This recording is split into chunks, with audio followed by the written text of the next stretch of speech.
We got another small bit from Vegapunk's final message, and while it's really just 2 words, it gives us enough context to better understand his message about there seemingly being another Joy Boy member in the D clan. This further ties with the concept of what it really means to become Nika and Joy Boy at the end of the chapter, which I personally feel is a fantastic way to culminate Bonney's character arc, and Oda's own way to convey one of the most fundamental core themes of the Egghead arc. So allow me to explain both of these elements as we better understand both the lore and themes of One Piece. On the cover, Yamato finally sets off from the Flower Capital, with the next destination being Udon, where the prison mines were, now once again a forested area. Yamato can be seen carrying the bento box that was a gift from Otsuru a couple chapters ago, as well as a backpack for the journey that was also seen over the past 2 covers. On the back, in the distant Flower Capital, you can still spot the Straw Hat Jolly Roger perched on the castle's sakura tree, which, in case you didn't know, is specifically in the shape of a half moon, the symbol of the Kosuke clan. Back on Egghead, the giant, which was sent flying by Workery, lands at sea by the coast, hitting several marine ships. Seeing it right next to the battleships, we can get a feeling for just how immense its size is. An ancient giant like Little Ors Jr. was already as big as a battleship, but it seems like the ancient Iron Giant dwarfs even their size. In fact, this puts into even bigger perspective when comparing Workery to the marine ships with just how massive he is, as so far he has been fighting against actual giants, Giant Luffy included, which may have made it hard to realize just how massive he really is. The Marines are also understandably confused as they call the Iron Giant an iron creature, as they couldn't have much comprehension of what an actual robot is like. However, surprise surprise, Vegapunk's message is actually not over yet. In just a little tidbit, but we get some extra words to his final message, being Sono Namae. This translates to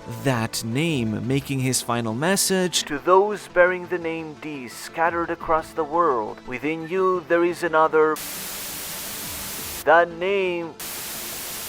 This may not seem much, but it does actually support the idea that the reading of Vegapunk's last message from last week was the former of the 2 we speculated. To refresh you on it, the use of within you in Japanese could be interpreted in one of 2 ways. Either Vegapunk meant that within the D clan, as in among their members, there was a certain another, or that within the D clan members themselves, as in within their actual bodies, there was something else existing, like a hidden power or will or whatever. But in this case, the mention of that name would seem to suggest that he was indeed speaking about a specific individual within the D clan that stands out in some way. And we've taken the approach of thinking that this individual could actually be maybe a traitor, an outlier like Rocks or Blackbeard that are working against the Dawn. But we have to keep in mind this is likely something that Vegapunk has to have known about, and I just don't think that Vegapunk really knows about Blackbeard, or rather his intentions or anything like that, from just reading some poneglyphs. Rather, I think this is another case of Oda's razor, where the most obvious answer may just be the correct one, and I think that the safest interpretation of this message may be, "To those bearing the name D scattered across the world, within you there is another Joy Boy," with the another here being the particle mo in Japanese, like mo hitotsu Joy Boy, another Joy Boy. Even continuing that, the continuation of the message could be something like, "That name, Joy Boy, is a name that is passed down to a future individual," or something like that, indicating that a new Joy Boy arises by essentially bearing that name like a title or a nickname. We know this in the fact that Luffy has been called the new Joy Boy by characters like Oden, or in the present, Zunisha, who acknowledged Luffy as Joy Boy after he awakened the same fruit that the original Joy Boy possessed, and once awakened, the fruit that lets him turn into the mythical character of Nika. And we can further support this by the fact that Vegapunk was already aware that Luffy had eaten the Nika fruit,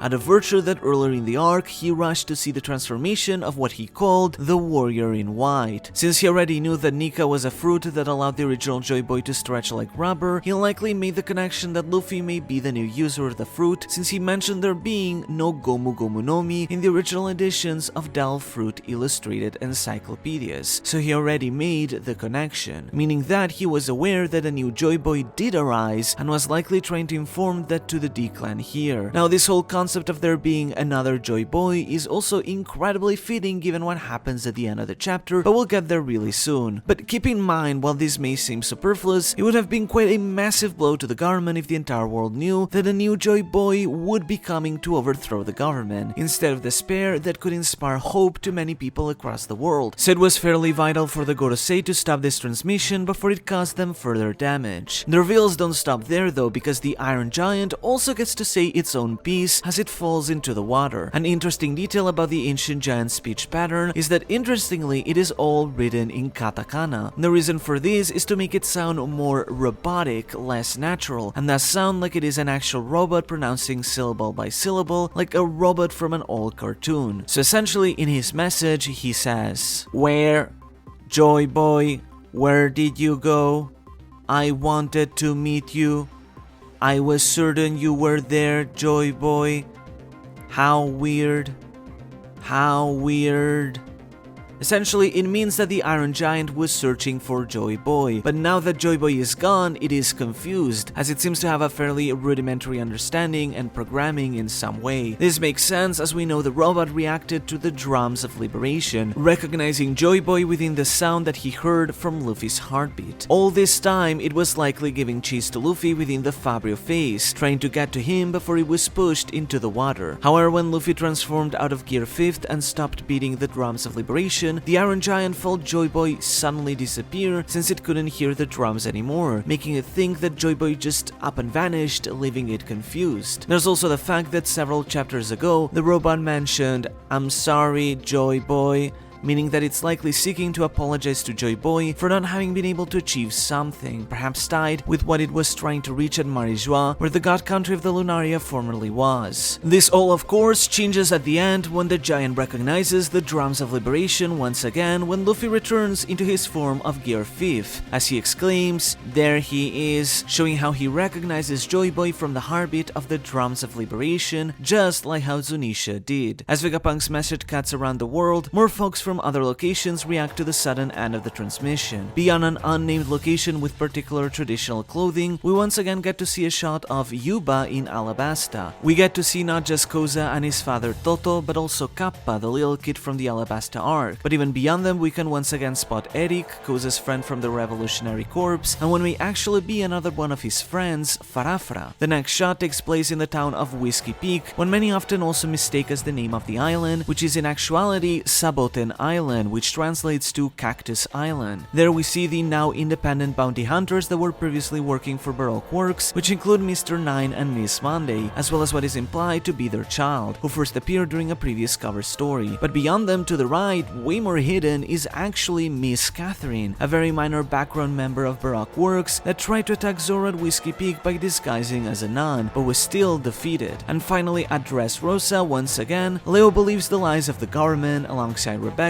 who is still wrapping up her training with Kiros. Back on the island, the Gorosei ask York how many punks are still around. York mentions that currently the only ones accessing punk records are two, Lilith and Atlas. As we know, Stella should be dead, as should be Shaka and Pythagoras, sadly the only other two punks that were present during the recording of Vegapunk's broadcast. The odd one out here though is Edison, who we did see alive just recently, but this could mean one of two things. Either one, he was so damaged that he ultimately broke down and died as well, having used his last strength to lengthen the clouds for their escape, or two, he purposefully or accidentally disconnected from punk records in order to go unnoticed by the government, but it's hard to say without further details. Luffy and the giants make it safely onto the giant ship called the Great Eric as it sails away. Luffy can be seen having lost his top outfit due to having transformed as Nika, and behind him Sanji and Frankie are thanking the giants as well. Bonney has helped dispose of Bluegrass and Doll by turning them into kids, with Bluegrass exclaiming how frustrating it all is. However, this could be taken as a joke in Japanese, as you could interpret what she's saying as her being jealous of Bonnie's powers, due to the fact that she likely wishes she could make herself be younger as well, especially at that age. Mars heads for the ship and fires a blast of fire onto it, similar to Kaido's Bolo Breath. This sets the entire ship on fire, which becomes an issue, as now they'll need a way to douse the flames. Jim is usually quite good at this, with his Fishman Jujutsu, having already done so when Big Mom tried to set the Sunny on fire, but he would need to get down from the lava face and into the water to do so. Some of the giants try to block the attack, which doesn't do much, but we actually get their names, being Bjorn, which means bear, which we've seen during Big Mom's flashback arc creatures native to Albath, and Sig, which is a common abbreviation of Sigrid. Suddenly, however, the seas begin to shake as the water itself turns into rubber. This may actually be how the sun is able to safely land from the lava face without being damaged, as instead of crashing onto hard water, it can fall onto bouncy water where it can more safely land, though the Marines mistake this as being the sea levels rising. As Luffy transforms, he encourages Bonney to transform along with him by using her powers, as she did before when she tried going into Gear 3rd, and so Bonney tries to channel Luffy's imagery of freedom by trying to replicate an image of freedom herself, where she can transform into a shape resembling that of Nika, what she calls her most free future, which ties into the title of the chapter, Become Free. We know that Bonney's powers have limitations. For one, it seems that distorted future can only apply to herself so far, and it only seems like it only changes the physical properties of her body. This has allowed her to distort her body in ways that it can look differently, such as stretching her arms, or in this case, changing the color of her hair. If she's somehow able to apply this to her heart as well, she could even replicate the power of the drums of liberation, or rather just the sound of it. But on the other hand, we don't know to which extent she may be able to replicate Luffy's cartoonish effects, and at the very least, the paramecia side of the awakening where Luffy can turn his surroundings into rubber shouldn't be possible for her, and she also shouldn't be anywhere near as strong as Luffy, as this is based on her body, not his. It is something that for the most part is more of a cosmetic change that simply allows her to stretch her body around more freely through her own powers. I understand that a lot of folks though might try to look at this more from a power scaling perspective or whatnot, but that's not really what we're here for. Instead, I think that this is a brilliant narrative moment because it serves as a perfect culmination for not just Bonney's own story and character arc, but also that of Kuma, tying in with a beautiful knot their storylines across this entire arc. And to help you understand that better, let me try to illustrate why I think that this is such a fantastic culmination to her character arc. As we've established already several times, Nika isn't real. Joy Boy is a real person that existed during the Void Century, the first pirate, but Nika in itself is a mythical character, hence why he only exists in the form of a mythical devil fruit. He is quite literally a cartoon character, one passed down in stories that serves to inspire others despite not being real. I've even gone on to explain how I think that the original story of Nika is the laugh tale that Roger found on the final island, literally the One Piece itself. But for now, let's just put that theory aside and simply stick to what we know for a fact, that Nika is a fictional character, regardless of which story or which legend he may have originated from. The fact that Nika doesn't exist makes him essentially a lofty ideal. He is a fictional character, he isn't meant to be real, so the way that he exists is almost unrealistic. Nika is someone who is happy all the time. He's always laughing and singing, doing a pose that is meant to represent the celebration of a party. We all wish we could be that way, always happy, always positive, and willing to just be friendly, joyful, and willing to party, but the reality is, life is tough. We often grow depressed, struggle, deal with things like anxiety and fear, and it's easy enough to tell someone to just be happy, but so many of these things can feel so out of our control that it's hard to really achieve that sense of joy. I think that's why a lot of us find escapism in fiction, in stories just like One Piece. I think that's why often many fictional stories and their characters are so idealized by us, because we perceive them like a perfect ideal. We see someone like Luffy enjoying his adventures, being so happy and joyful, and we kind of wish that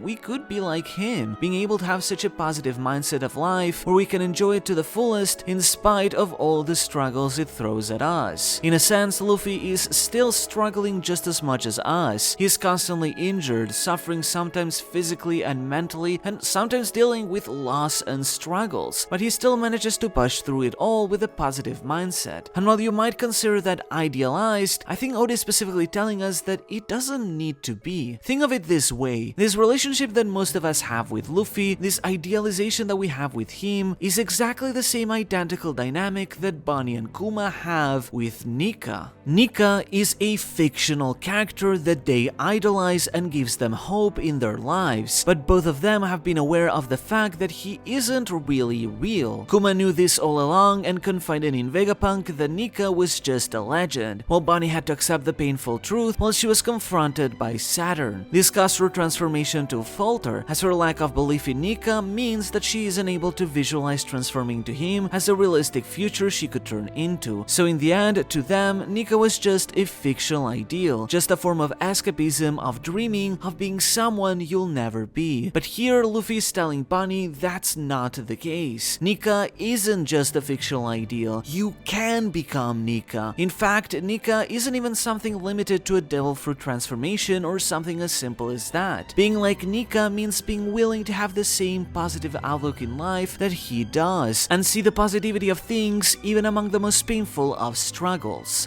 That is what it means to be really free. It's the pure embodiment of what the joy of hope is meant to stand for. It's Oda trying to tell us, the readers, that you can become like Luffy. You don't need to be Luffy or have weird stretchy superpowers in order to be as free as he is. You just need a similar mindset in being willing to think positively. That's the key to being free. That's the key to being Luffy. It's easy to tell someone to just be positive, especially when they can't down on a biological level. Trust me, I'm saying this not just as someone who has dealt with numerous health issues and anxiety disorders, but as someone who is literally being plagued by those right now as I am writing this. But it's specifically even more when you are in those mental pitfalls, and it's even more important to find a way to quantify that joy into reality, to understand what it is that brings joy into your life, no matter how little that may be. And the truth is that the One Piece is real. The series may be fictional, but the impact the story has on our world is very much real in and of itself. It's a story that encourages all of us to be a bit more like Luffy, and Luffy isn't meant to just be a lofty ideal that you'll never be able to be like, but what you should motivate yourself to be more like. That's exactly what Kuma did, by trying to be more like Nika and trying to focus on spreading kindness and positivity, while also being willing to stand against cruelty and fear to encourage and help others to do and be better. It's Kuma's own beliefs in Nika and the kindness that he stands for that help him improve as a person and become the kind person that he is, in the same way that Luffy helps become a better person in life. And similarly, Bonney has followed a similar path where she hesitated in her beliefs, and finding out that Nika doesn't exist led to her whole worldview to come crashing down, because she realized the world doesn't hold the same pure ideals that her father tried shielding her with, which understandably so, considering that she's just 12 years old. However, now she is regaining faith as she realizes that Nika is real, except he really isn't. Luffy is able to embody Nika and look like him, but realistically Nika is still not a real person, it's just an ideal. But Luffy is proving that those fictional ideals can be made reality, and through it, he inspires Bonney to become like Nika herself. She does this aesthetically, but that's not what really matters. What matters is that she's achieving this state by becoming free and accepting her own joy, to be able to smile and laugh even among the struggles of this fiery inferno. And I feel like this helps demystify Luffy a lot from being the chosen one. Luffy being Nika through his fruit doesn't automatically make him destined to be. It doesn't mean he's guaranteed to find the One Piece or that it won't take much effort. In fact, with the fruit having a will of its own, it's possible the fruit may even have chosen Luffy just due to the dream that he possessed. But what really makes Luffy a joy boy isn't the fact that he can transform into the White Warrior or the fact that he can stretch, it's his unbridled positivity. So while I think you can totally criticize this if you don't like it, I would still encourage to look at it less from a power scaling perspective